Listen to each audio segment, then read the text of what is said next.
and welcome to the Old Man Orange podcast. I'm Spencer Scott Holmes. I'm Ryan Dunigan, and I just want to get something out of the way real quick. Last week, if you heard the show, at some point, before the show even got rolling, my internet just totally gave out on me.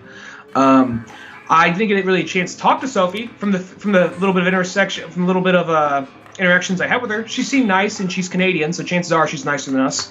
I just want to say that when I'm listening to the podcast, the part where I was cut off, I'm just listening to you guys continue your conversation, and it's a very nice, subtle conversation. There's a point where at some point you're like, "Oh yeah, we when I was a kid, we just go out camp, we'd get this extension cable, go play video games in the backyard, this and that, talking about childhood. Sounds like you're both having a good time." So he's like, "Oh, that's cute. Yeah, it was a fun time watching Aladdin and whatever." And I'm thinking back, what was I doing at this part of the conversation? I'm just like, motherfucker! Just tearing fucking wires out like a fucking trying to figure out where the thing fucking went wrong, why it's not recording. Punching a fucking wall.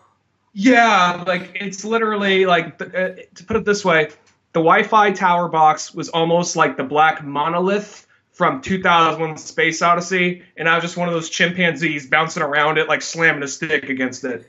Yeah, you're the one who discovered the weapon, and then you found just losing my shit trying to get the thing fucking working again. I have no idea. It's working now for the moment. Who knows? Maybe this episode just cut out abruptly. But I'll say this show still turned out pretty good. You guys had a pretty good conversation going with all the retro stuff, retro cartoons, and all the video games and stuff. I think I walked away learning a few things too.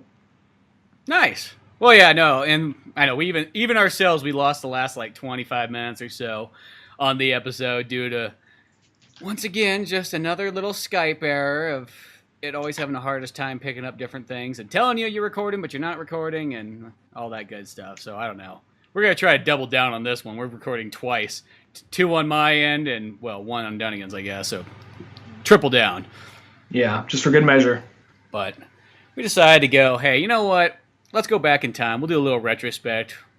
And we chose to let Twitter people kind of decide what we were going to watch. And I can't remember exactly what it was, but I know we had... What was on our list? It was 3 Kings. Yeah, it was 3 Kings. Sadly enough, I don't even know if that had it had a few votes, but maybe not a ton. And then we also had... A True Romance. True Romance, which is the one that I would love it if that would have came on there, but I kind of have a feeling that's that movie's kind of a little bit forgotten of a film. And then we had actually I think 3 Kings was on the Goofy one. I think 3 Kings was on the Goofy one. Maybe it was. Okay, well we had Mallrats then. I know that for sure. And then we had Jumanji, and of course Jumanji is the one we got. I'm glad you decided to buy this place. I'm sure that you and your kids will be very happy here. Every house has secrets. Everybody in town thinks the place is haunted. But what happened in this house? Little Alan Parrish. He just vanished about 25 years ago. Is a mystery that began a long time ago when Alan Parrish was just a young boy who made an incredible discovery. Jumanji. You want to play? Alan, look. In the jungle, you must wait until the dice read 5 or 8.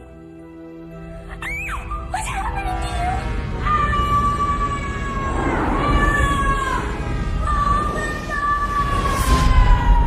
26 years later, Peter and Judy Shepard are about to play the same game and make an incredible discovery of their own. Are you Alan Parrish? Yeah. Oh my gosh. Everyone thought you were dead. Now, Never shaved before. they must roll the dice You're playing the game I started in 1969. I'm gonna have to play. and finish the game together. It's not my turn. Whose turn is it? Sarah Whittle? Alan. 26 years ago, we started playing a little game. Whoa, God, sir! I have spent over 2,000 hours in therapy convincing myself that this exists. Sarah, we're all gonna sit down. We're gonna finish it.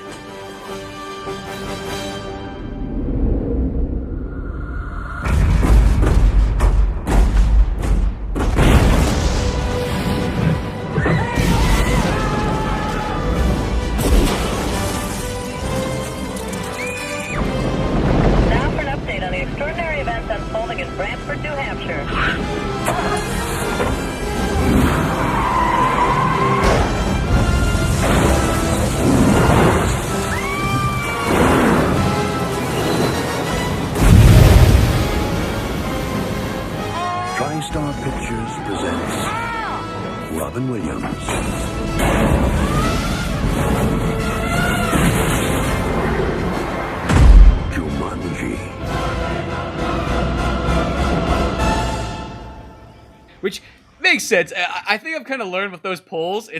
This is more what it is. What's the most popular known movie? It's not really like which one do people want to see. It's like, what do people know more? Well, I just, that was the thing. I was like, I got a feeling a Goofy movie was going to win the other one, just because it was like, I want to say it was a bunch of like really dark movies. I want to say like, there was the Jet Li Morgan Freeman movie. There was Three Kings. Was that the one that had El Mariachi on it? That was Mariachi. No, that was on the Orgasmo one. Oh, okay. But El Mariachi, whatever it was, got 0 votes. I don't know what that means. I want to say it was basically all R-rated movies in a Goofy movie, and a Goofy movie won. And then this week, I don't remember. I remember it was a True Romance. We've actually been kind of, without saying it, we've been kind of doing like this '90s theme.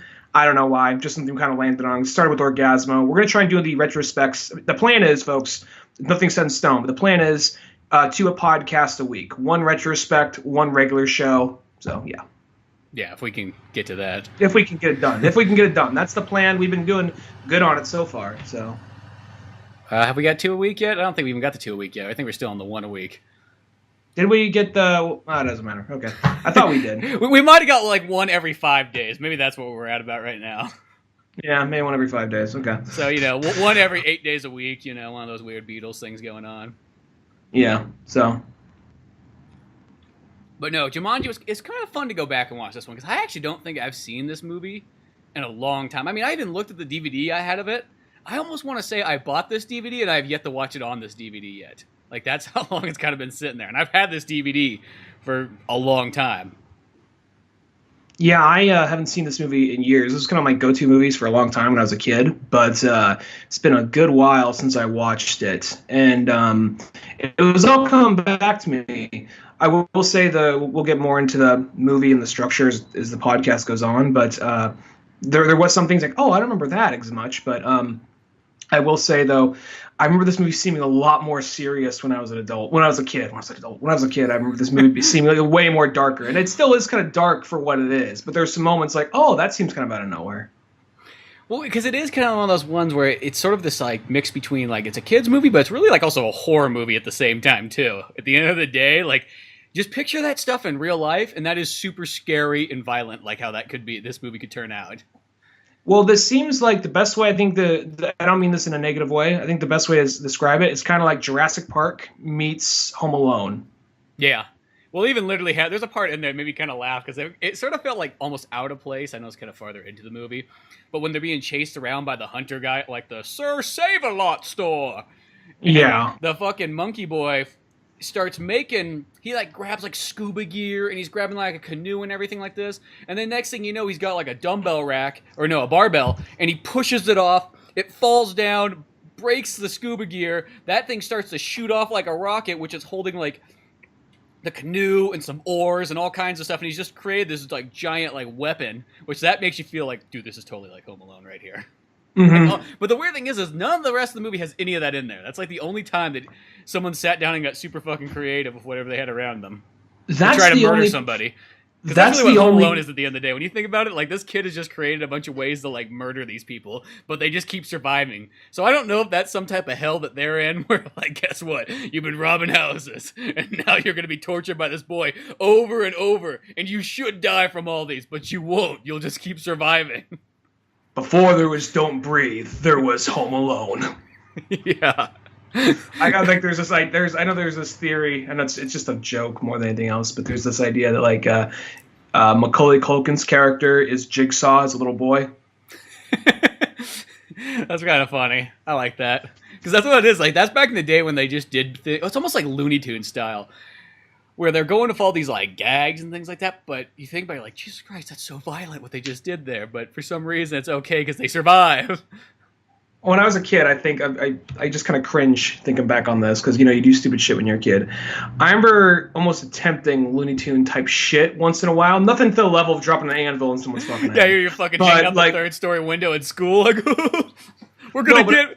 There's this one time, like, there's this kid, like, like there's a part where you see someone like talking, you see an arm come around a corner, grab him by the collar, they yank him like just yank off in a very kind of like rubber band kind of fashion.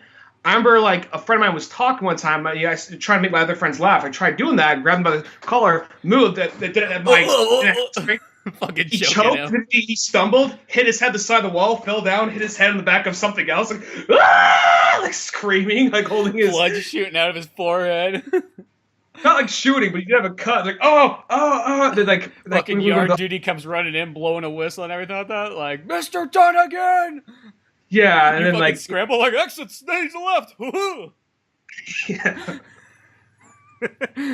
Hit my car. Like, oh yeah, this has real world consequences, don't it? I know, that's always like that's a similar to also like trying like I always call when you use like movie dialogue in real life and it never seems to work the same way that it did in the movie. Like a lot of times, I don't know if I have an example off the top of my head, but just like when you say certain phrases from a movie that like you think you're gonna get the exact same reaction that the characters in the script did, you don't. No, not always. Nope. And a lot of times it comes across like way more offensive for some reason. Yeah, I can see what you mean by that. I know I got the idea. But this movie, I'll say that this movie, for the most part, it is kind of like a horror film for kids to an extent. I mean, I'll say there are parts, like the only part that seems really out of place to me is the part when they go to the Sir Save-A-Lot store. And part of me thinks like, look, we just want to break away from the house for a minute, just mix it up a little bit. All right, what do we do? Well, we can afford like this warehouse, set up some fucking like, some shelves with some cheap goods and whatever. Maybe we're going to work something with that. I'm like, all right. Yeah. Apparently it's now like a Safeway or something like that in a parking lot where that thing was. That thing was? Okay. I came across that in one of the trivia things on Jumanji. It's like, oh, well, good to know. I was always kind of wondering what happened to Sir Save-A-Lot. Did you ever read the book? No, I never did. I remember having the book when I was a kid, and I'll say even the book, it still had kind of that little bit of that child wonderment kind of thing to it, but even the book felt a little bit more of kind of like a horror story because it was in black and white, like really well done illustrations by the same guy who did Polar Express. What's his name? His name was... So is it kind of a short book, like 30 it's a short 40 book, pages like, or something? Or... Like 20 pages, something like that. It's a picture book. So... It was, what was the guy's name? Got all this, Chris Van Allsburg. It was basically, it's the same thing. It's the two kids from the movie, and they just stumble upon this board game. They're like, we're bored. Oh, a board game. Let's play it. What? Magic?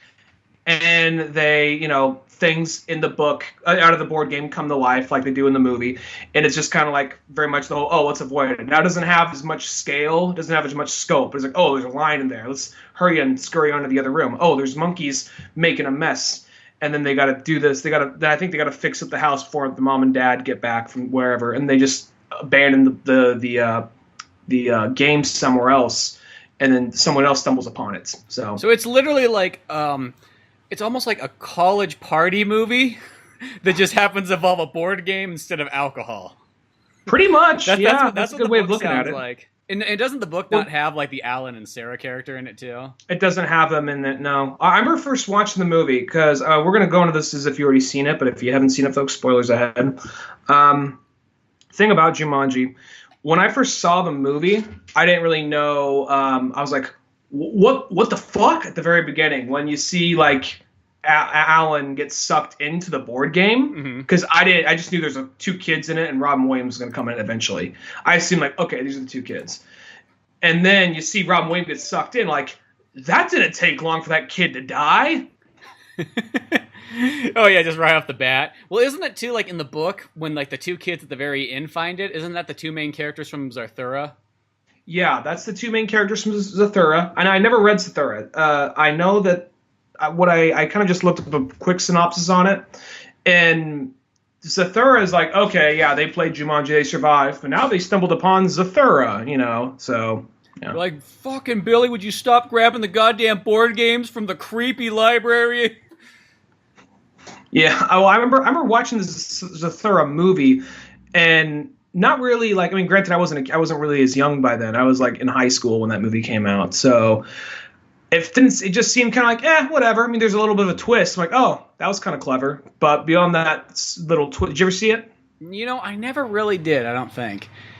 sounds weird. As well as movies, like I kept thinking, like I should go and see this, but it was probably once again that teenage years, like I got better things to do though. You know, I mean, I should see it because you know Jumanji's like a legacy thing, but you know, there's anime out there and shit, so I'll get around to it. If I find it worthy enough for my time. Yeah. Yeah, I mean, you know, maybe if Tarantino would have done it, I might have saw it, but that would have been like the time period then for like the attitude. Maybe it was part of like Robert Rodriguez's and Tarantino's Grindhouse. Maybe. Yeah, maybe. I'm gonna make 3 hours of my day for that already. Well, really, I'd say this. Really, Jumanji could work as the total like Grindhouse movie, and just good because you know if you think about this board game, like. When I was watching that movie, I kind of forgot. I'm like, you know, nothing good comes out of that board. There's never like a spot you land on. It's like, oh, and magical flowers will whisk you away into the sky, and it will be great and marvelous. It's always like, no, this thing here is going to kill you in your sleep, or it's going to drown you, or it's going to suffocate you, or these spiders are going to circle you.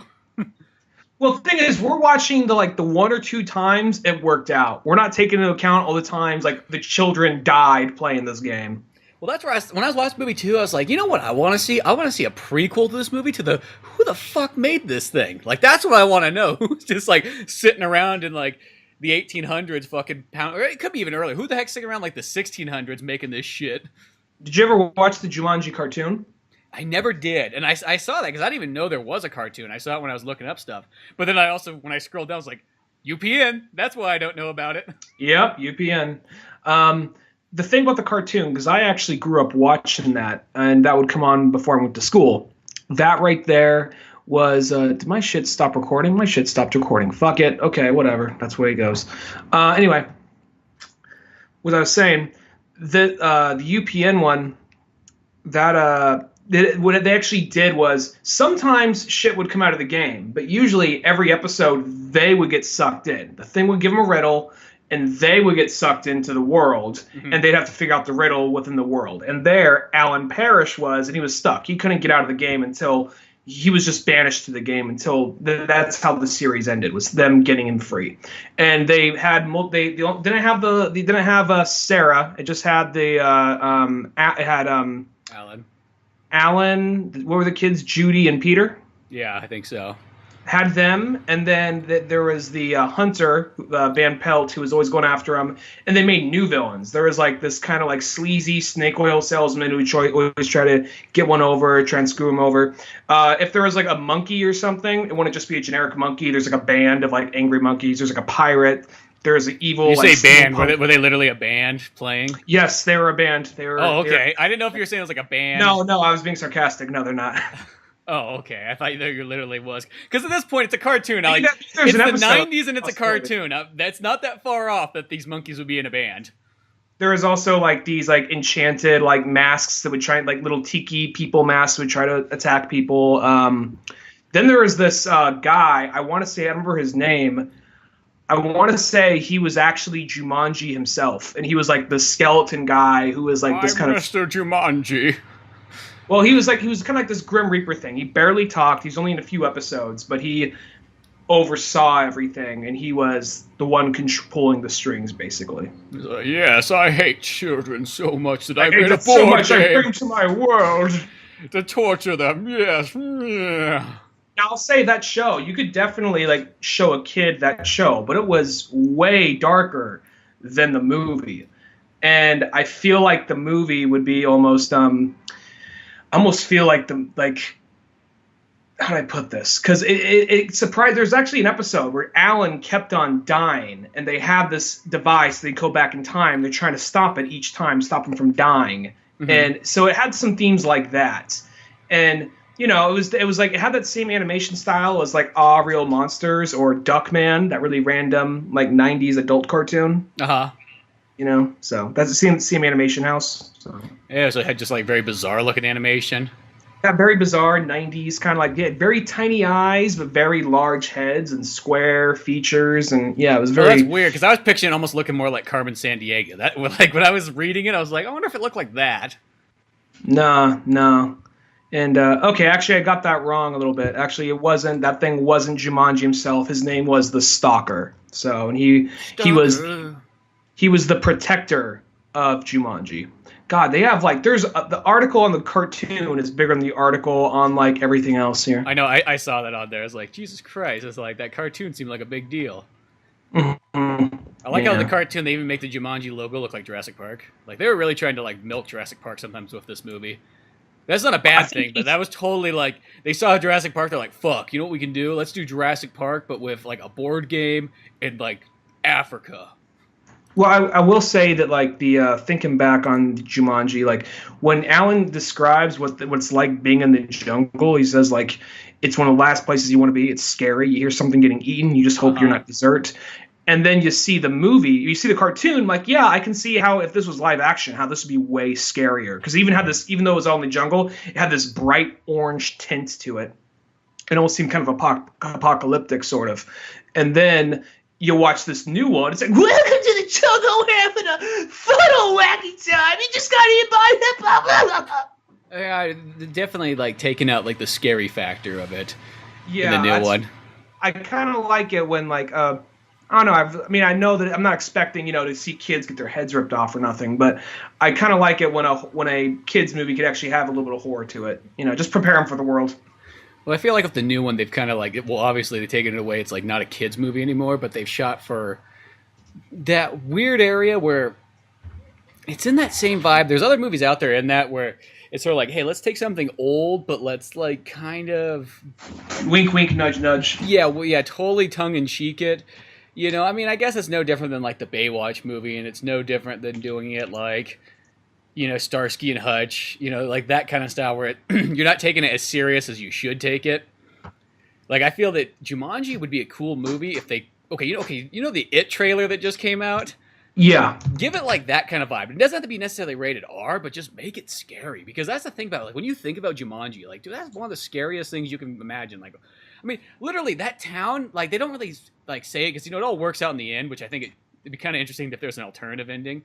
Go into that in a second, but that town is just being torn apart. There's people like there's a lady who's dead on the side of the road, and she crashes the car because that mosquito pretty much killed her. I mean, they don't say that, but you think about it, like, dude, that's just what happened there. That's just what happened.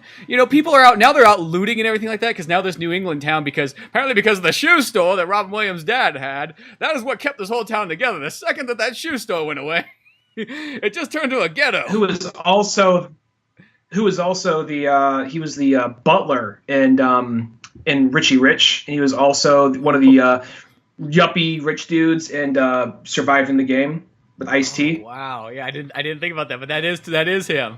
He's the guy whose son dies, and his son's like, I don't know about this, Dad. Shut up, you're too much like your mother. It's time to be a man and kill some homeless people.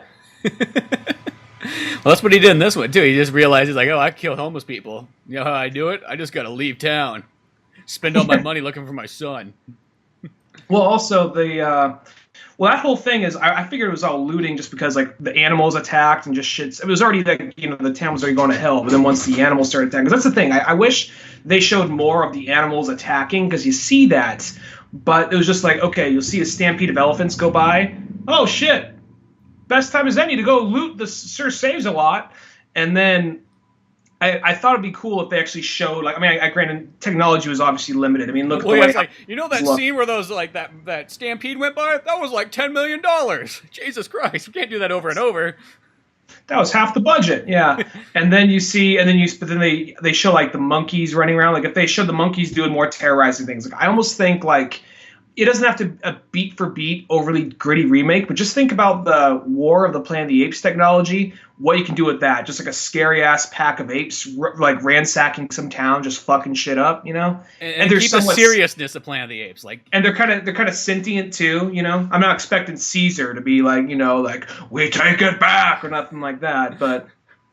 From the jungles, we rise. Yeah. like the creatures don't want to go back to the board game. They're like, fuck, we got out of this now. We ain't going back.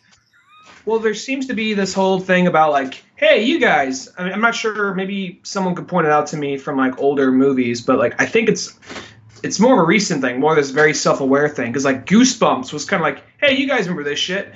And I think it kind of, to some extent, started with 21st Jump Street, because no one was expecting that to be really good, but it ended up being pretty funny, and a lot of people liked it. So now everybody's trying to ape that comedy. Well, see, you mentioned the Goosebumps one. That would be the perfect vibe that I think the Jumanji movie should have took, because that Goosebumps movie was actually really good. So if they would have taken that kind of vibe, I think that's a perfect way. Like, make it a kids movie still, but still treat it like it's a horror movie at the same time. I didn't think Goosebumps felt that much like a horror movie, really. I mean, I know they're still getting away from monsters here and there, but it didn't feel that.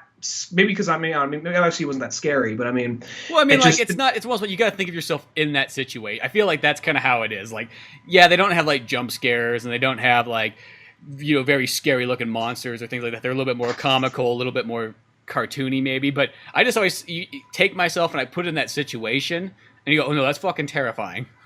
Well, I'm thinking more in the context. Maybe someone could point it out to me. I know there are because Goosebumps always is all about them getting away from monsters.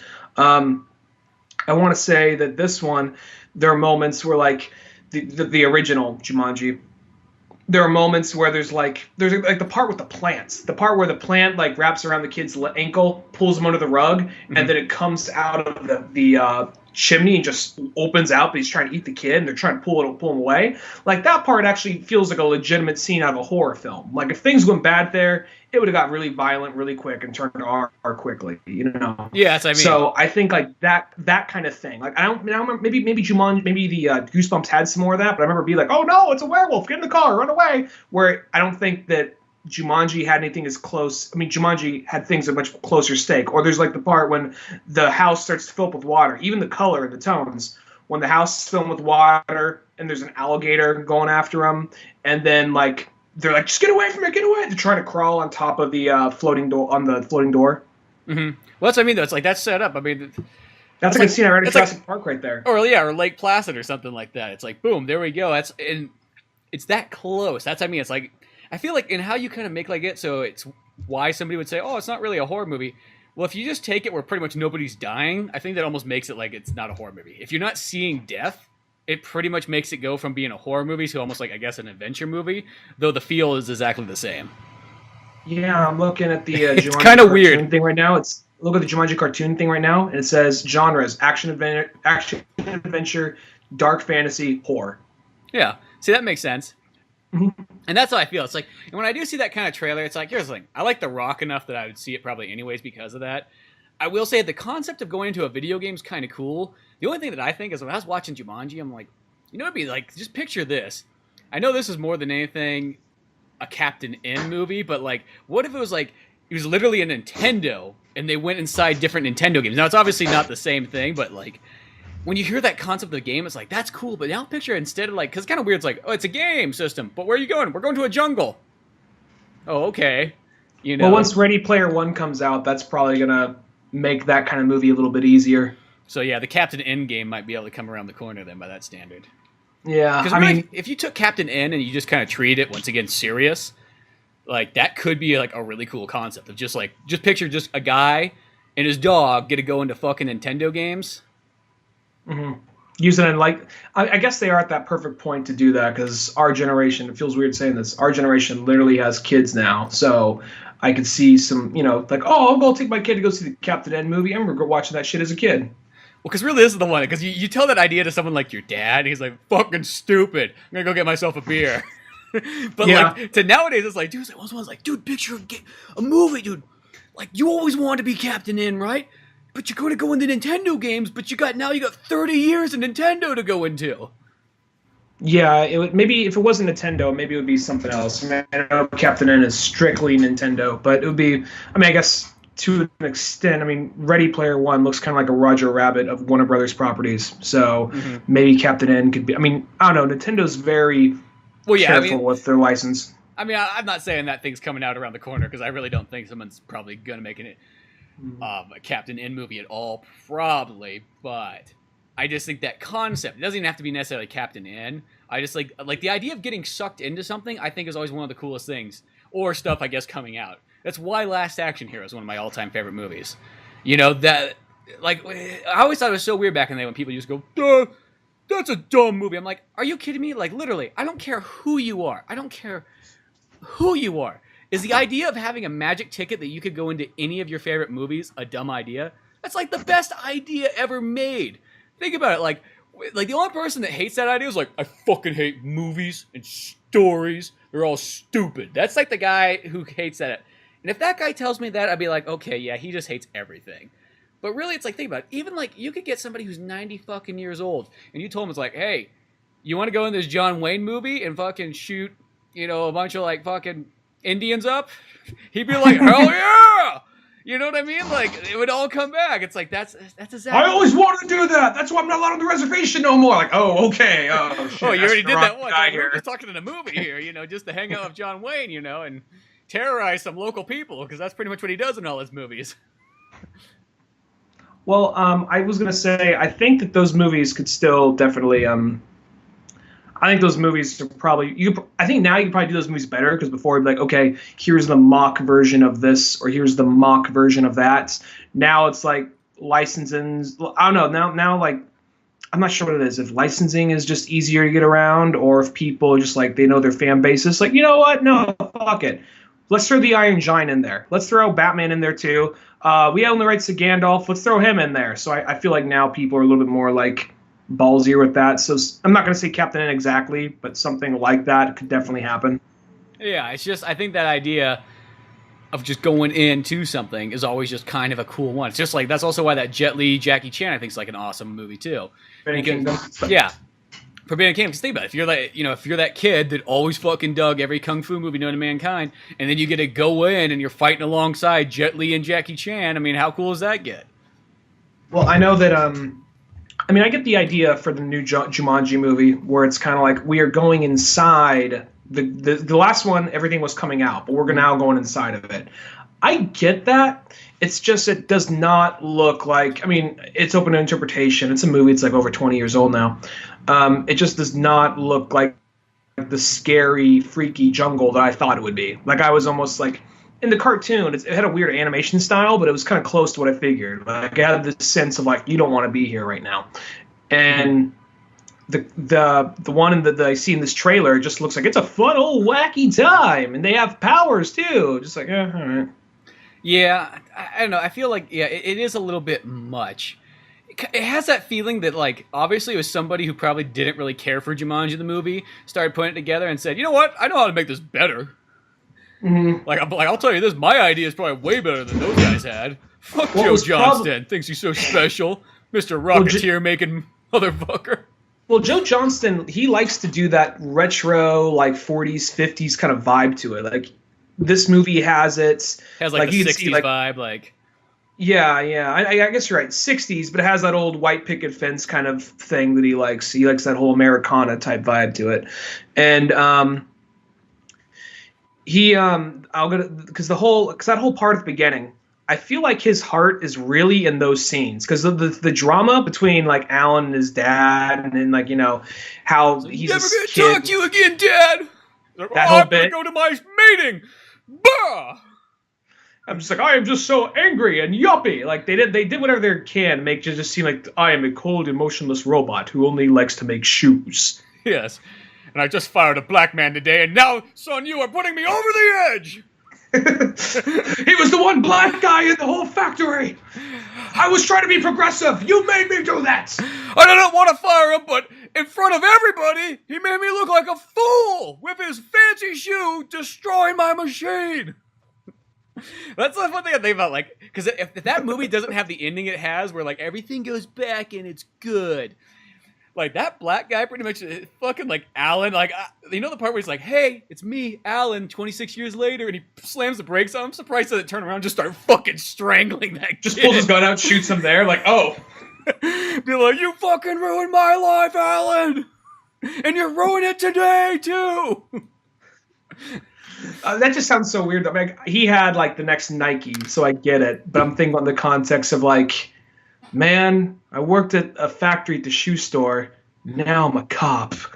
I guess he had the Nike. Yeah, but yeah, he had the Nike. That's what I mean. There's like, he literally had this fucking golden ticket of like, he's like, I'm gonna be the most famous motherfucker alive. Come on, Alan, you gonna join me, huh? You gonna join me? And then of course Alan's just like, yeah, this sounds good. Whatever. There's people out there that are trying to beat me up. Look at they're fucking with my bike. I'm gonna go talk to my dad. Set the shoe down. Yeah, that part. But you just know for 26 years, like, you know that guy would be sitting in bed like, serves that fucking kid right that his father chopped him up. I didn't go to that fucking funeral. Yeah, fuck that guy. I was the one Fuck guy him who and was his dad. I was the one guy who was always cool to that kid whenever he went in here. Fucked up my shoe, got me fired. I'm glad his daddy lost it on him. I mean, like, I got it. I know why people beat him up every single day. Kid's fucking loser. You know, He keeps on fucking with people's shoes.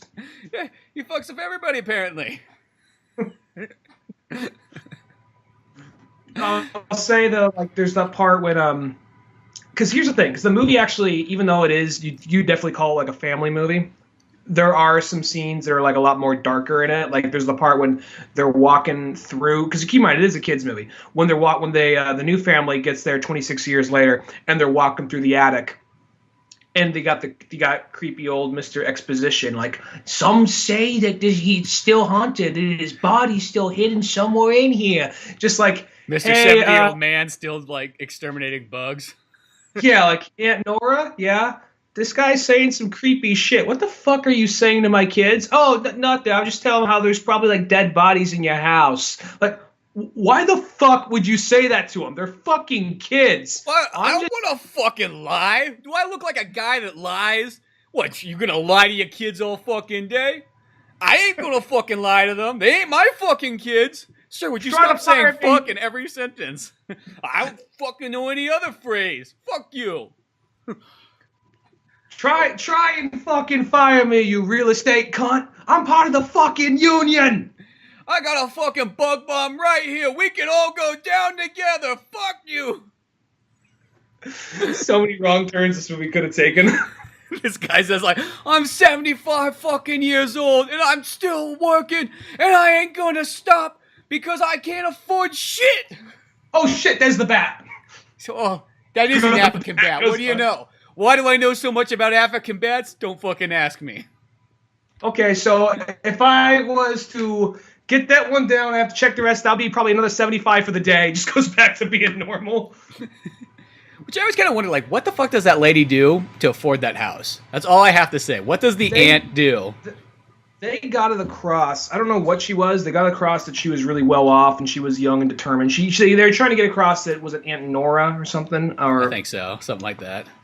They're trying to get her in the show. She was always like in a business suit, and she was always like, "Oh, you kids, you're always getting in the way," and da da da da. She made her a lot more colder and meaner in the cartoon. I want to say she looks like she's like a Seattle like yuppie like entrepreneur lady from like 1991. Like, oh, you know that band Pearl Jam? Well, we were part of getting them first recorded. She has like that look to her, and then I kind of moved on from there. Like at some point, maybe if that particular future went on long enough and they did not find the Jumanji board, they might walk into like, saying like one day they might get home from school and just see her getting like fucking plowed on the fucking couch by like Eddie Vedder. Like, oh, you're not supposed to be home yet, Like fucking, he jumps up, swings out of the house like he does like the concerts in the early days, where he's always like climbing onto stuff. Well, she had because plus they have that scene where she's listening to like you always have control. There is no situation where you don't have control. So they got this sense of that, she is like trying to be very determined. She's always trying to be like on top of everything. I always feel like those like entrepreneur tapes where it's like you yourself can be the one man business. You can take over the world. Like those kind. Plus, when she walks in, she's like, okay, this could be an office right here. This could be the bar, the foyer, all this stuff. Mm-hmm. This could be the dark dungeon I store my gimp in. Mm-hmm. Oh, there's a great S&M supply store down the road. Oh, that's great. I'll have to check that out. Yeah, this goes on. Then the other guy's like, oh, you got a throwaway line like that. Just a sex shop, but my cousin Eddie owns it. You're gonna fucking love it. That's what the exterminator up the stairs is saying. He's like, oh, it's great. You could get this plant that looks like it's going to eat you, but guess what? You can just face fuck this plant. I mean, it's great. If you're into that sort of thing, I hear it's popular in Japan right now. Some little kid is not talking to anybody. He's like, can't see. Just his facial expressions, just jaw drop down. What's the weird thing? Is both him and Kirsten Dunst are like the same age. That's crazy. They're both 1982. Or not 82. Yeah, 82. And I was like, what? I'm like, because he looks like he's like 3 years younger than her, but... Yeah, he looks like... I remember seeing this movie, thought he was like the same age as me. Well, yeah, that's what I thought too. And then I was looking, I was like... Then I saw Kirsten Dunst, I'm like, 82? She's only like 6 years, 5 years, like, older than us. And look how much shit she's accomplished! That's all I started to think once I saw that age. How old was she when she's in Spider-Man then? She was like probably 22, 23? 20, yeah, something like that. So she's... Yeah. Okay, let's say if that movie's shot in 94-ish, you know, obviously it came out in 95, but... And she's born in 82, so she's, what, 12 in that movie, give or take? Yeah. So, you know what's also interesting is the kid, fucking Bradley Pierce. Do you know who else he plays? Who? Okay, this one is kind of cool, but the next one's amazing for us. Okay, the first one, he plays Chip in Beauty and the Beast. Okay. So that's cool for some people. He plays Tails in Sonic the Hedgehog. Oh, awesome! Like in the both versions. Show. Didn't he? Well, someone who voiced Tails died a little bit ago, didn't they? Didn't somebody who voiced Tails? Yeah, well, I don't think it's this guy. I don't. Not him, but somebody. I want to say somebody who voiced Tails died. You know what I think it was? I think it was the guy who voiced Tails in the Disney Roadrunner type show. Okay, so he did the Saturday morning one. Yeah, he did the regular song show. The good one. Okay. Mm-hmm. Yeah. But when I saw that, because I was flipping through, it's like literally on the DVD. You know, when like in those older ones, how they have like the actors page, and you click it and it just shows their list of movies and things like that. And on there, I was like, it just said Sonic the Hedgehog '93. I'm like, what? Didn't say who he played, but I assumed it was Tails, so I made sure to look that up. And I was like, that's pretty cool. I got way more respect for this kid now that I know he's Tails. Even though at the same time, I'm like, what the fuck's he gonna play Tails, huh? What makes him so fucking special? What they called me? Yeah, I was there. I was there in '93. Ow! Andrew Dice Clay wanted to play Tails. Yo, Sonic! Yo, Sonic! You ever be fucking abroad and you just want to punch on the back of the fucking skull? Oh, hey, man, it's a kid show. Come on, let's tone it down a bit. Yeah, Sonic, look at my dick! Okay, yeah, Tails, that's cool. Keep it in. Remember, shoulder kids. pads and all. Yeah, remember, kids, dick in the pants. Always. It's Sonic Says. Yeah, Sonic Says section. But, no, it was just like, there was that, and I can't remember what else there was on there. Well, I want to say, though, were you still talking about that dude? No, I can't remember anymore. Regarding this movie, though, they did that whole thing about... Because I'll say this. I mean, I haven't seen... The new one's not out yet, so we can't say. But this one does a good job of balancing out between, like, I think the drama and kind of like... I mean, it's not overly dramatic, but there is a little bit more of a sense of like, oh shit, this girl's life went downhill after that night because she's like some bullshit like card reader, you know, she believes in all like zodiac signs and all that type of shit. She's crazy, nobody likes her. Yeah, she's been to like a psychiatrist for like the last 20 years. Was she a psychiatrist? I thought she went to one. Remember, because she had that phone call. She's like, yeah, I think I'm gonna need a higher doses of my meds because you're not gonna believe this. This kid that you always tell me that's make believe is sitting right here, and we're having tea at his house. Yeah, and that whole thing about like how she had to just like she's like, you think anybody ever came to my 14th birthday party? Like that whole bit. Yeah, because it's like the 60s too, so you know that like you were super ostracized at that time period.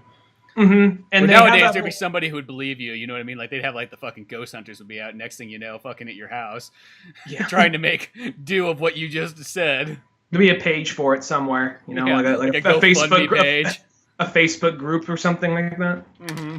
Did your best friend disappeared into a board game? Okay. Yeah. But in the 60s, it's more like, fuck that person. They think they're so special, believing in board games. And, like, I want to say that, like, I think this movie, the only part, because I think it does a good job of balancing that balance between, like, okay, yeah, there is some kind of, like, silly adventure stuff here every once in a while. The only part where it goes on full, like, okay, that was a bit much, is when they get to because once all the animals start leaving and Robin Williams like, okay, we got to finish the game.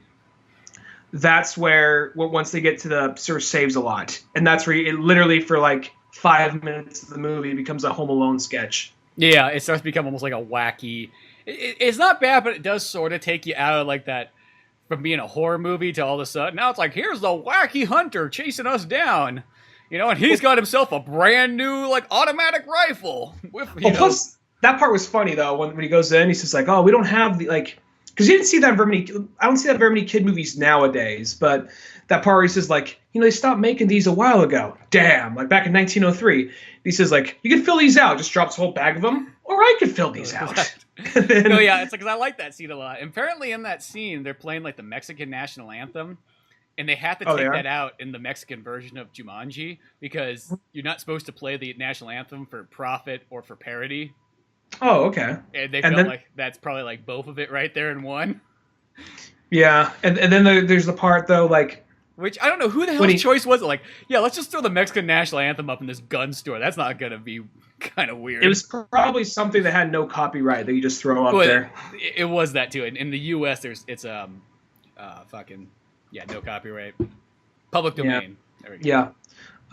And then there is also like I want to believe, because when the guy stops, he says, "Are you by chance a postal worker?" When he asks that, I want to almost believe right there he just kills everybody in the store because he stops and turns. I'm like, yep. I don't know. The part of me wants to think it's kind of like there's that part in Jurassic Park 2 when they look out the window and they see the dinosaur has the doghouse and the chains hanging out of its mouth.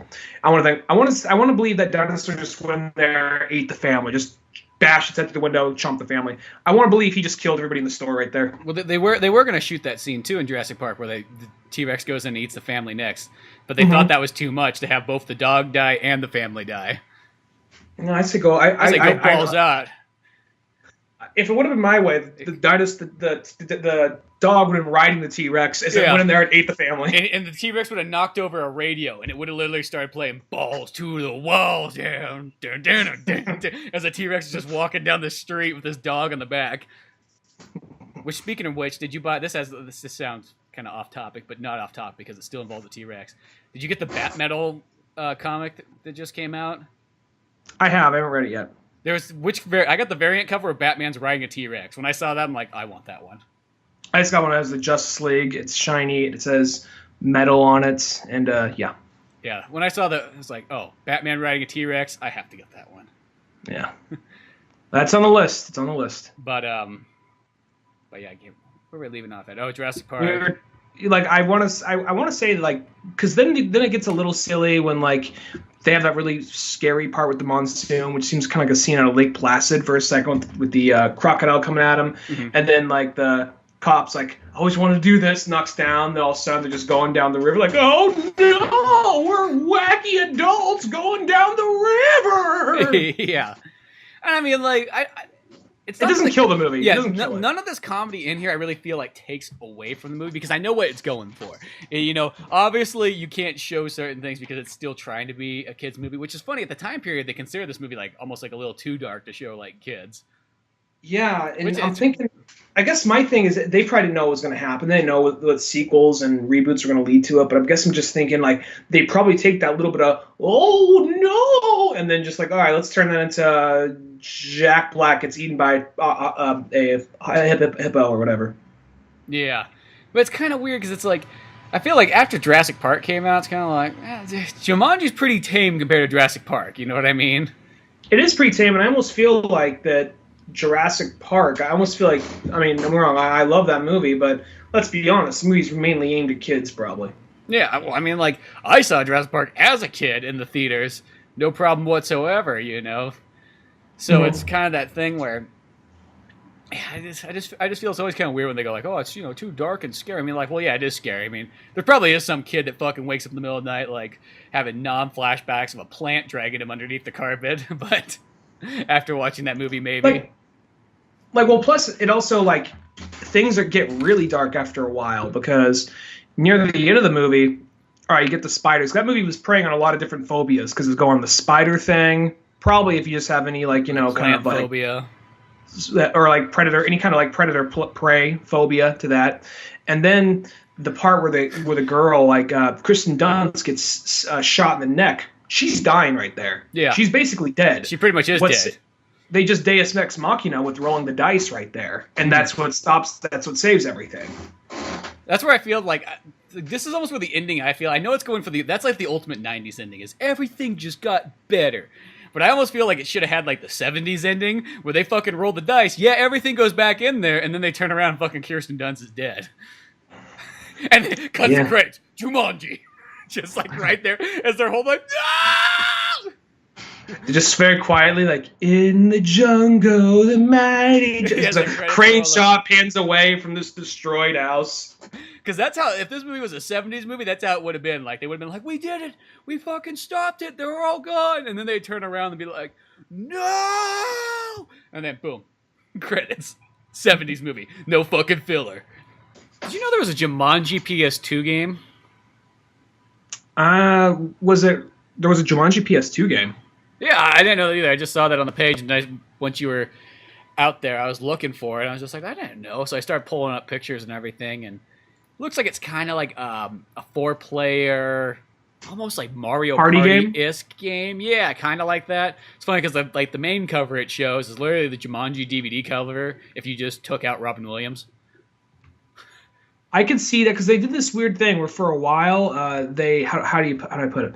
There's this period I want to say like in like late PlayStation 2, early like Wii stuff. They just kind of took random like licenses that were just about to die off. Like, hey, we got this cheap. This people might remember this thing, you know. Well, that PS2 was almost kind of an era where they were doing movie games once again because they made the Warriors. They were going to make a Dirty Harry game, which I was looking really forward to that. There's a handful of other ones. I just can't think of them off the top of my head right now. But it was a period where they were kind of going back. I mean, I think obviously there would have been like, an Indiana Jones game. I think it came out about that time period and so on. So they started pulling these older movies going, hey, let's try this out. You say it's a PlayStation 2 game. I'm looking at it. That looks like some Looks like PlayStation 1. Yeah, not even barely PlayStation 1 graphics. That's like some... Yeah, it is. That looks kind of like, well, we got a name. Do we got any stars? I said we got a name. Yeah, all right.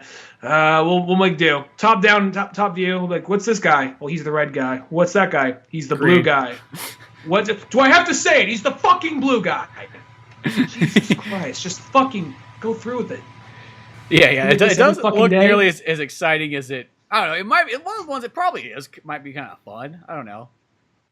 I'm not saying graphic. Maybe it looks like it could be a cell phone game because I'm looking at it right now as you mentioned. Just okay, we got a maze. Okay, catch. You got a little raft game or something. There's literally like a spear chuck game. I just see a bunch of guys chucking spears into something into a water.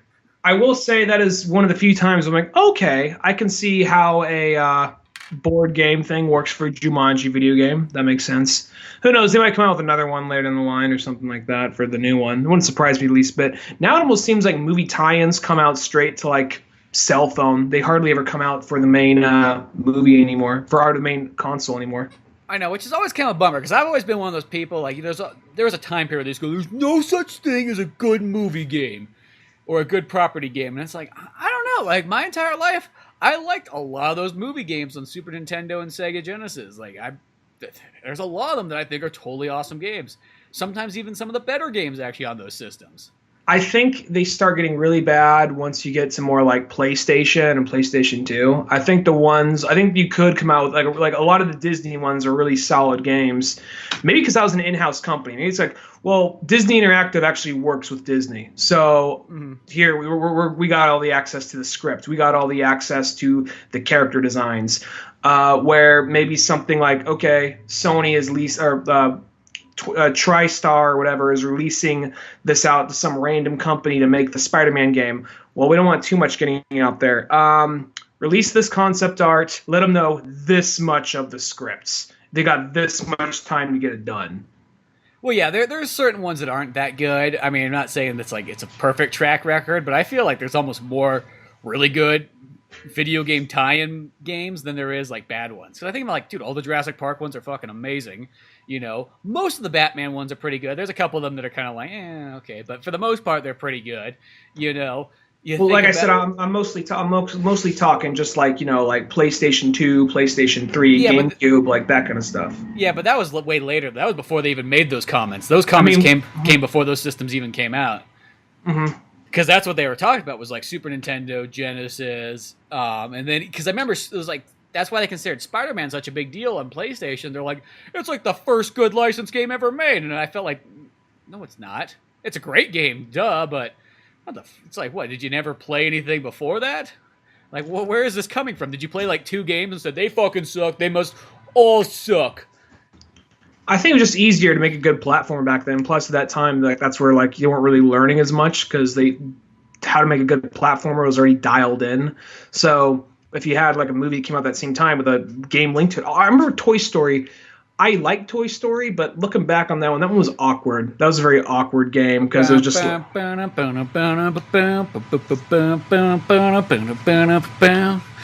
it. They just go around like blasting people. Why ruin what you got going right there? Yeah.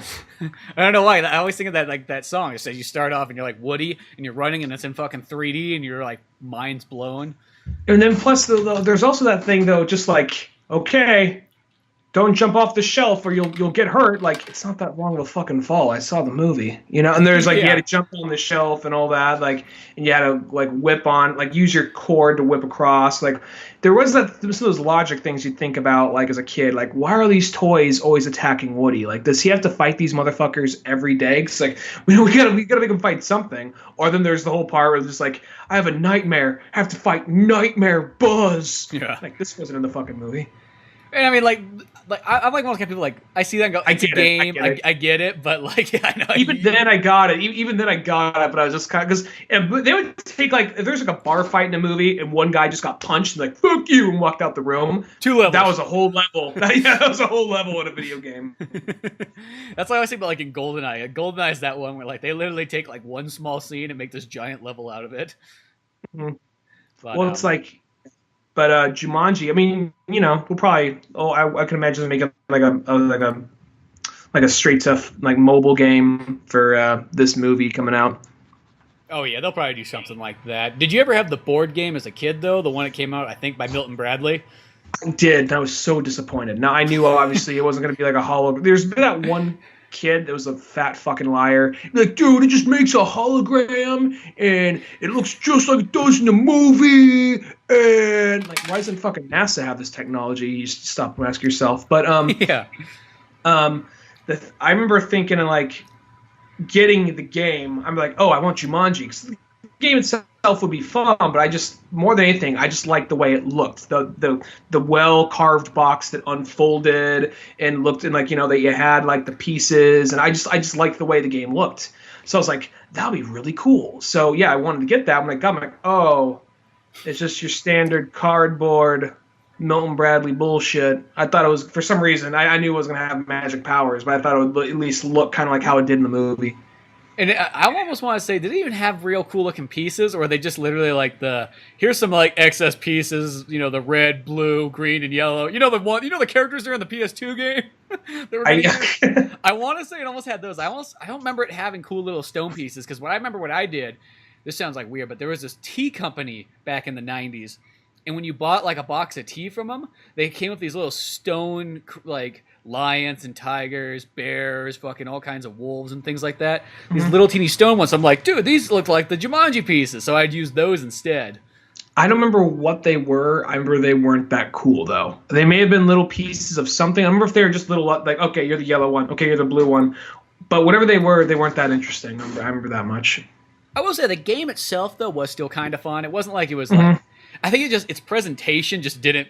When you got the movie showing you this, and then you kind of give this kind of like, here's a novelty knockoff brand version, it's kind of a letdown. But like when you played it, it was still kind of fun. Did you ever? I mean, it could have been any other number of things. This is that same kid who's like cries, says like, "Don't do Bloody Mary" during the sleepover. But did you ever hear the kid that was actually afraid to play the game because he thought the shit would happen? I could see that happening. I never met that kid, but I definitely believe that there was many of those kids out there. I'm not gonna lie. When I was a kid, I was a pussy. But when that happened, I was telling the kid, like, dude, come on. I was like, roll the fucking dice. Roll the dice. It was a kid's birthday party. It was that one kid who always just kind of he was like, that kid, he was not a friend of the rest of the circle, just the kids whose party it was. And he's like, I don't know if I want to play Jumanji. What if it happens? Like, dude, it's not going to happen. What if it does? I guess we're going to be famous for dying for playing Jumanji. Exactly. You know, we'll keep this board alive. Well, that's like the same thing with that's like the Ouija board and all those things too. Like there'd always be that kid's like, I don't want to play it. It's the devil's in it. It's like it sets me up by Milton Bradley. I mean, maybe the devil's a little bit in it if Milton Bradley's involved, but only in the money perspective. We don't know how Milton Bradley got to their position of power. Yeah. Yeah, I mean, you know, he might have invested a little bit of money back then. I'm guessing. If he was smart and he was like playing his stocks right, I bet you the devil invested into it. But still. Yeah. I mean, you know, so by that rationale, Disney's also in the devil, so or vice versa. So yeah, exactly. But no, that board game was kind of cool though. I think I still even have it somewhere upstairs. I want to say, yeah, I don't. I mean, I didn't bring it with me, but I know it's somewhere, probably like in a basement somewhere at my folks' house. So in a basement, just like dun dun dun dun dun dun dun dun dun dun dun dun. My nephew's like, "What's that drumming?" I don't know. Go check it out. Dun dun dun dun dun dun dun dun. You're just down there like banging on a drum, like, come on, he'll come and get it. You're so fucking scared. I remember the game. I remember the commercials. Like, go ahead and buy the game if you're not a pussy. Psych. Well, it wasn't that literally, but it was almost kind of like, play the game if you're brave enough. It was something to that effect. Yeah. Like just challenging you, just demeaning you till you buy their fucking products. Like what? You don't have $25? You can't just ask your parents for it? What are you, not a man? You know, Alan Parrish, he always faces his problems like a man. Yeah. Made him take him 26 years to turn around and face the man with a gun. Well, that's the thing. The guy's like, face me like a man. It's like, asshole, you got a fucking gun. Yeah, like who's the pussy here? Mm-hmm. The guy who's walking around with the automatic rifle, or the guy who's like, I'll fight you off my fist. Mm-hmm. So yeah, like there's a part too where like all those kids are like outside at the very beginning. They're like just pretty much just waiting to like fucking beat up Alan for God knows why. They don't really explain like who. I mean, obviously, I think you just assume that he's kind of like some loser kid that nobody likes. It's the '60s. It's okay just to like beat up on somebody who's different. Let's assume that like the exterminator is like the father to that kid who's beating him up. Like, yeah, my kid knocked the fuck out of this murdered boy years back. Fucking pussy. Yeah, exactly. Well, because it's kind of funny because when they have that fight scene, they don't show anything actually. They literally just like I don't even think a single punch is shown. It's just all this. Yeah, he just goes outside. Yeah, it's like he gets pushed and he goes off camera, and then all of a sudden he gets up and they're like, ah! So for all we know, these kids just gangbang this little boy. Just like, we're gonna fucking rape you, huh? How do you like that, Alan? How do you like dick in the butt? It's like because it doesn't show it, so I don't know what happened there. Like that's your assumption. Well, it doesn't say that did not happen. Just to say that. He's like, oh, you think you like that girl, huh? You into her? You into fucking girls, fag? They're like 12 years old, so it could be that point where they're like right before. I also like how, I mean, it's kind of like you see this kind of thing in Guardians of the Galaxy, but they get a point that like Robin Williams' character, when he makes references, he's always referring to things from the 60s and back. He's all humming like the Gilligan's theme song to himself because like what else does he know about that back then? And then at some point, like, what was it like? The partridges have a yard sale or something like that when he saw like the girl's outfit. Yeah, exactly. You just shave with what was it like? You just shave with a piece of glass. And the partridges have a yard sale. Says when he looks at her. But it's one of those ones, like, sometimes I think with those lines of, like, okay, if you were in the jungle for 26 years, would you even, like, remember any of that stuff or even think about that stuff? Maybe, because that's probably things from his old life that he probably holds on to, like, oh, man, I miss microwave dinners, watching bad TV or whatever. Yeah, and at that time period, he probably didn't even have a microwave. I don't know, he's rich enough to probably have, like, we have the first microwave, son. First microwave, like, yeah. It's the microwave size come out, of your like, bedroom. First, we need to turn these two keys at the same time to get it started. Yes. Did the microwave come out did it come out like in the like mid 60s or something, or was it 70s? It's one of those ones like I know that like you wouldn't have really had one till about the late 70s. Like, okay. Maybe being this rich, you might have had one, but yeah, it was definitely one of those ones like the average person probably would not have had one until late 70s. Well, the parishes though. That's it. Yeah, the parish. Making fine, fancy shoes for all of New England. It's what keeps New England alive. They were the first to receive the science oven in New England. Well, it's like they even have like, you're going to go to the boys' school now. And you'll be in the parish wing. You know why? Because your old grandpappy, he started it. Parish. A name you can trust. Parish. Who you really are. It's just like, Dad, you don't gotta say it like it's a fucking slogan every time we're talking. Well, Son, I just realized this. being a parish, yes, parish. It's it's a way of life. He just looks like Thanksgivings are the longest with him. I was gonna say, the thing about it, I just realized this. Maybe you noticed it. Maybe I'm just too stupid. Alan Parrish. He perished away. Yeah, I guess it could be like that. No, I'm thinking. I'm not trying to make a joke. I think that's like maybe the play on words kind of thing. Oh, he perished away or something. Well, like yeah, that. that's what I mean. Though I think that's what I can see that being one of those weird, like why they chose. Because who the fuck has the last name Parrish? Yeah. Well, it does sound very like it does Proper. sound. It sounds pretty yacht club. Elitist, like like he's definitely like the 1% family. It does sound very like sweater around your neck kind of. Like, yes, we know the Waynes. Had him over for dinner last night. Don't tell anybody, but Bruce throws like a bitch. He can't polo like he used to.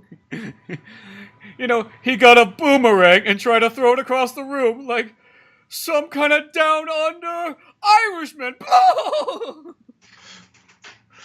The only place the Irishmen belong is outside, mowing the lawns. Oh, the best place for an Irishman, right there, under my boot. Or the railroad. Or in a cave with a stick of dynamite. That's always a fun game. Let's see if they make it out. Let's make bets. That's what I really feel like. You just picture those, even though those guys weren't sitting there out in the fucking sun, but you just picture that's what it is. Okay, Chinaman, okay, Irishman, you each get a stick of dynamite. We're going to light it at the same time. Let's see who makes it out. Yeah, that seems kind of like that. Just to clarify, folks, I'm Irish, so we can make these jokes. Just to clarify, folks, we also like Kung Fu movies, so we can make these jokes. You said the Chinese thing, so that one's on you. Yeah, well, it goes hand in hand. You think about what's the 1800s? It's Irish people building railroads and Chinese people building railroads and competing against each other. Yep. And a bunch of like British and French guys sitting on top of like chairs watching this. Mm-hmm. Taking bets. Looks like Seamus made it out. Seamus. Should have bet my money on Seamus. But they had but I will say that they do everything they can to make his dad unlikable, the most waspiest motherfucker alive, up until the end. Like, I'm sorry I yelled at you. All I needed was a hug. I'm just not used to giving hugs. Well, because he even has that line, it's like, my father wouldn't kill me. He wouldn't even hug me. Sounds like such a horrible person. But then again, I think for that time period, though, that's very common, though. Because that's like the whole reason why I think that, like, baby boomers almost like changed that. They're like, no, I'm going to make sure I hug my kid all the time and tell him that he's great and, make sure he has love because my father didn't do any of that. Yeah. I think because he got a lot of that, more of that greatest generation thing from the past. Yeah. Yeah. I don't even know if it's not just escaping that greatest generation or a sleeper generation even maybe. Yeah, well, I think it's just that sort of thing of just getting past that. I think it's just as time goes on, people just get more and more nice. So that's why I feel like the next generation, we're gonna be like it's gonna be like the buddy generation. I just literally feel like people are gonna have kids, and then like when the kid's like 15 years old, they're gonna be doing the exact same things. Like, dude, you want to go to the metal show? Dude, I want to go to the metal show. Dude, you want to play video games? Dude, I want to play video games. Dude, you want to do a line of coke? I want to do a line of coke. Okay, not too much. You got school in the morning. Okay, that's cool, Mike. You gotta think a little bit conservative there. Half a line. Yeah, that's what I feel. Start you off small. Become like the buddy generation. So we got the greatest generation, Levs, sleeper generation, baby boomers, Generation X, millennials, buddy generation. Well, I guess the millennials would be the buddy generation. I'm assuming their kids. Their kids. All right. Yeah. And then we're like that weird like between X and between Y generation. Like the lost generation. We're the sleeper generation, that the 90s kids generation. They don't fit in with the millennials, and Generation X is a little bit too old. Yeah, that weird middle ground. Yeah. We're at that weird. The 90s we know a kids. time before the internet. Yeah. When a millennial kid tells you that there's no such thing before Sonic Adventure, that's who you are. As a 90s kid. I remember seeing a kid find out like what because he's like what I remember it was one of my nephew's friends was like, why do they have this old look for like Super Mario Maker? I'm like, what do you mean? Like, okay, you got this new Super Mario Brothers. You got Mario World, which I think I know about. But then what's this one? Points to Mario 3 and Mario 1. I'm like, yeah, what's that from? They just make that up? I'm like, oh, fuck. He's like, what's that? Like, is that Grandpa Mario? Yeah. I'm not going to Is that what they played in World War II, Ryan? Yeah. Was it sticks and rocks, then this? Maybe. Like the evolution. Yeah. I don't know. But Jumanji is just one of those cool concepts. I don't know. I look at that new movie coming out, and I am, as I said, I'll go see it anyways because it's got The Rock in it. That's reason enough for me. But disincluding that, you just kind of look and you go, well, I don't know. The direction they're going with it, it just, I know for a fact it's going to be 100% comedy. Nothing more but this, a comedy. It's going to be no different than almost like that Will Ferrell version of They Go Into the Ground. Land Before Time. No, Land Before Time. Brendan Fraser one. No, not Brendan Fraser. Will Ferrell. Go Underground. Will Ferrell. They Go Underground. There's a 70s show and then there's the 90s show of it. I'm drawing a blank on it. I don't know what that They go down a waterfall, and next thing you know, they're in a dinosaur. Land Before Time. Land Before Time. Is Land Before Time? Or is that? Land Before Time is the dinosaur. Land of the Lost. Land of the Lost. There we go. I have a feeling it's going to be just like that. I bet you that's what it is. That's probably what they're going for, if I had to guess. I mean, obviously from the trailer, it looks like they're trying to do some like self-aware jokes about it, because like Karen Gillian's like, why am I only wearing half a shirt? And then like Jack Black is playing the like the yuppie girl or whatever. Yeah, so it's like they got all kinds of weird. You can already tell there's all kinds of weird humor in it. Like it's kind of one of those ones like I feel like that's fine if you just weren't going to do a Jumanji thing. If you want to do like almost a Jumanji parody, but it seems weird to use the actual name and then make fun of it in a sense. But I don't know. As I said, I'll see it anyway just because The Rock's in it. He's just that kind of person. But I'm kind of curious because apparently it is meant to be not like a reboot exactly, but it is meant to be in some way a sequel. And I don't know, Wikipedia's lied before, but Robin Williams is in here as Alan Parrish and says in a flashback. Yeah, so if that's the case too, I have to give him way more credit for doing a sequel and not a fucking reboot. But what's kind of interesting though is like before they had Robin Williams though, like they went through obviously like probably any movie they think about all the actors that could be in it, but it was like all the different choices they had. Like they even had like Arnold Schwarzenegger considered for it, and I kind of thought I'm like, dude, that actually would be kind of interesting though to see Arnold Schwarzenegger in it. It would change the kind of the tone of the movie, I bet. But we've got a few more Austrian Death Machine songs. Also, there probably would not been any real sense of fear though, because like he's Arnold, he's gonna get out of this. Like he's just gonna punch that like he wouldn't be running from the guy in the gun. He just like, give me that gun. Yeah. Well, they also thought too like Bruce Willis to be in it as well, and the only reason they couldn't get Bruce Willis is because he was doing Die Hard 3. Even that too. Like Bruce Willis just fucking comes out of the jungle. Fucking how is he? He's popping some pills and stuff coming out. Like where'd he get the fucking pills from in the jungle? Just like he looks. Well, I'm just thinking about like so it's kind of funny. They're just going like every action star who ever lived, and then Robin Williams. Well, there was other just like regular actors in there too. Tom Hanks. When I just thought about because it's like Die Hard 3, and then I just pictured like Bruce Willis in it, and Bruce Willis comes out of the jungle, and he's got the fucking sign that says "I hate niggers" from the beginning. Just like Die Hard 3. Because that was all I started thinking about. I was like, oh my god, they don't like me back there. Let me tell you. When you want to get somebody's attention, that's what you do. But no, there was like a big long list of different people that they were planning on getting in there. They were, I want to say, it's kind of weird when you look back at the list. Like Tom Hanks was almost Mario in the Super Mario Brothers movie, and they actually were about to hire him. Like, you know what? Bob Hoskins is cheaper, and he just did Roger Rabbit. So let's just give Hanks the boot and give Hoskins the role. And I'm going to say, I mean, even though I love that movie, before he died, I really hope Tom Hanks bought like Hoskins like dinner or something, because he went on to do Philadelphia that year and got an Academy Award. Yeah, so it all kind of like works out. So, and I always want to say Tom Hanks was the first choice considered to be in. This seems like a Tom Hanks type movie, doesn't it? Yeah, well, yeah, like this one's like you could see Tom Hanks doing it. But here's like some other kind of interesting ones. Okay, here's a couple comedic ones. They wanted Dan Aykroyd or Chevy Chase. Okay, I mean, like I guess that would put it more. closer to maybe Robin Williams, I guess, by that feeling. But then there's also no choice. Sean Connery. What? Like, Well, I guess he would have he'd been be like there so since much the older. 40s. He would have. I guess he would have been back in there since the 40s or something like that. Yeah, then. they would have definitely had to go farther back. But, you know, of course, Kevin Costner. But that was probably just because Kevin Costner was big at the moment. They're like who would bring some money into here? Kevin Costner? You know, they had Richard Dreyfuss. That's like Richard Dreyfuss is such a weird choice. I mean, he's a classic actor, but well, I feel anything that's kind of involved with kind of anything Spielberg / because this movie has some kind of like Spielberg's kind of like his like protege kind of vibe. Even like Joe Johnson is like a Spielberg protege. Well, yeah, because he was a visual effects guy on Indiana Jones and Star Wars, and you know he did. I think he produced fucking Willow and all kinds of things like that. Mm-hmm. But yeah, it goes on a list. It's like, okay, you got Mel Gibson as one of the people they're thinking about. Bill Paxton, which that must have been like, I love Bill Paxton, but that must have been like, okay, if we want to save some money, who should we get? Because, you know, when you see Bill Paxton, Arnold Schwarzenegger, and John Travolta and Mel Gibson all right next to each other, you know that Bill Paxton was only thrown in there. You know, if the special effects are going to cost this much.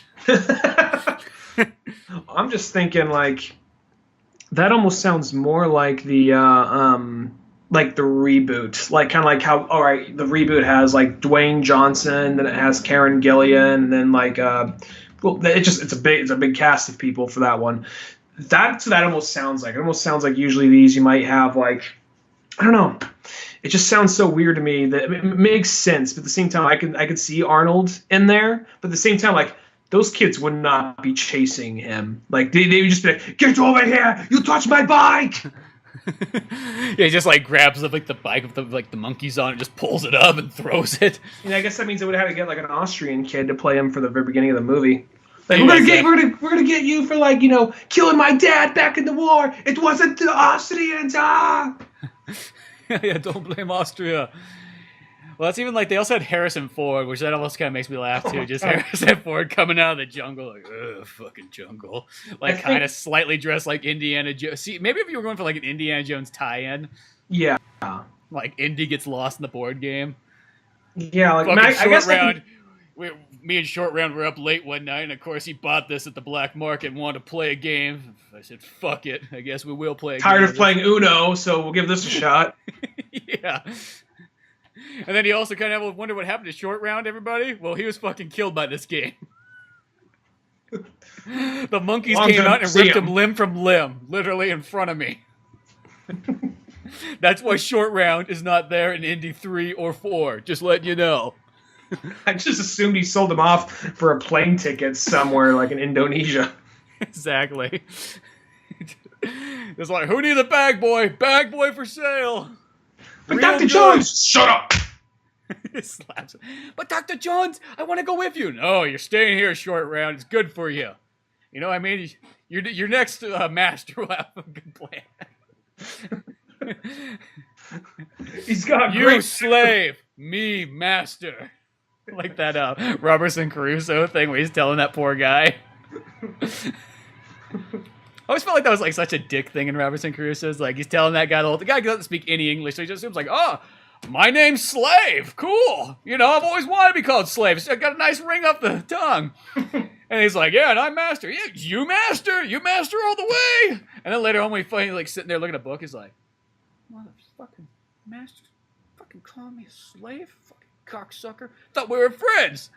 He's like, oh, well, we were. It's just, you know, at the time, I just wanted to show my dominance. You know, you get it, right? You get it? He's like, yeah. Actually, I'll be honest, I've never even seen that movie, so. Never seen that movie? Dude, a good version of it to watch is the Pierce Brosnan one. Pierce Brosnan version? Yeah. But there's I was trying to think of something clever, like, Dah! Yeah, I got nothing. You totally spiked me the ball, and I just saw it falling down at me in slow motion, just right in front of me, like oh, yeah, that's on me. It's like, oh, I thought we were playing baseball. If we were playing baseball, you would have had a bat. Oh, well, I got nothing. I get the sports mixed up. Yeah, they're confusing. I need somebody talking to me, give me story advice beforehand. But no, Jumanji, The classic, it is a classic. It's one of those movies. I remember I saw this one in theaters. That's how like big of a deal this one was. Because that was at the time period. You didn't just go to any movie as a kid, you know. You didn't have a car yet or a job or, you know, you couldn't make these kind of radical decisions like we can nowadays where it's like, I'm going to go see it. It's coming out tonight. Fuck it. Do you ever have those, this is going to sound really random. Some people might remember this. Probably teachers probably don't have it now because they got streaming services. But if there's ever a rainy day or like, you know, that there's something happening, there's kind of like a party going on in the school, like back in elementary school. You ever have the kid who just because, you know, all right, we can't go play outside, kids, because it's raining or whatever. Sometimes kids just bring, like, this new movie just came out. I remember that's how I first saw Jumanji. It was like a rainy day. Mm-hmm. Jumanji just came out, and some kid, like, I just got this movie last night. It's really good. Can we watch it? Like, it's PG. Yeah, Rob okay. Williams, okay. We'll watch it. We'll watch it. Yeah, I remember those, like it's like that's what I call a teacher fuck it day. Well, you know you don't think about it, but there are those days because you think, oh, a teacher, they're like these they're these paragons of virtue. You know, we just look up to them. But now thinking back, there are some days where teacher came in like hungover, like fuck it. You know what? Yeah, we're watching a movie. I got to get caught up on some paperwork, so yeah, watch it. Yeah, it's the easy way to shut children up is mostly a movie. Mm-hmm. I like, you know, Netflix would be my best friend. Like, okay, kids, we want to watch. All right. Write down what you learned about the movie. Yeah, there you go. There's your essay for the day. We got to write one sentence, Billy. Shut the fuck up or you're going to the principal. Be grateful. I'm only making you write one fucking sentence. I remember because, like, the way you say that, just how, flash like, it back. Yeah, like how you say, like, the kid that randomly brought that in. Like, when I think about that, I think that's how I saw Flubber for the first time. Some kid literally brought, like, dude, the best movie ever, Flubber, and it's so funny. What kid fucking liked Flubber? Like, this is the best movie ever. Are you fucking kidding me? Flubber fucking sucked. I didn't like that movie when I was like 10. That's when I fucking liked everything. I haven't seen that movie in so long. That'd be a perfect one for a commentary. I bet you that'd be hilarious. Oh, Flubber fucking sucks, dude. We can watch it. I'll do a commentary just to. That's what I mean. It'd probably be funny for that. I don't think I have it, but. I mean, the big thing about it, like, oh, Flubber went in his mouth, and then bloop, bloop, bloop, oh, came out of his butt and made a fart noise. And it played the fucking disco song.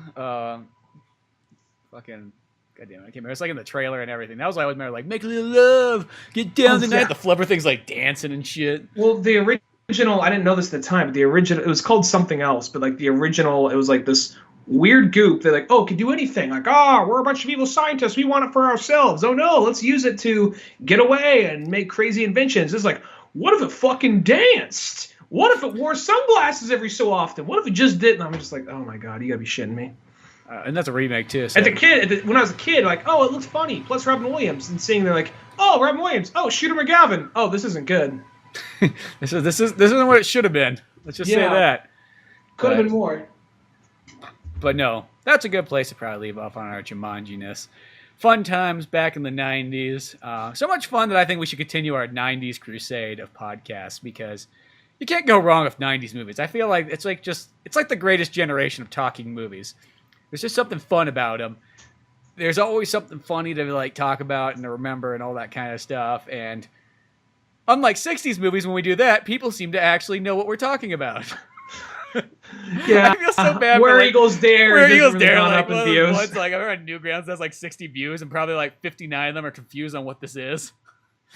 And 2 of them probably think it's maybe like the Weird Eagles Dare song from the Misfits. We're probably the only podcast that tackles World War II Clint Eastwood movie and Pokemon the first movie. Yeah, like back to back. But yeah, I think that was real fun. I like doing things like this, like Orgasmo, Goofy Movie, Jumanji, all real cool ones. So we'll figure out our list, and we'll do another little poll, make it fun, and go from there. But till then, I'm Spencer Scott Holmes. I'm Ryan Dunigan. Make sure to check out oldmanorange.com, and we will see you some other time. Later, folks. Thanks for listening to the Old Man Orange podcast. Check out our website at oldmanorange.com for even more podcasts, cartoons, videos, music, and more. Send us an email at oldmanorangepodcast@yahoo.com. Be sure to subscribe, share, rate, and review us on iTunes, Podomatic, or any of the other fine sites we might be located on. And if you want to help out even more, click on the Amazon or GameStop links on our webpage before you make any purchases there.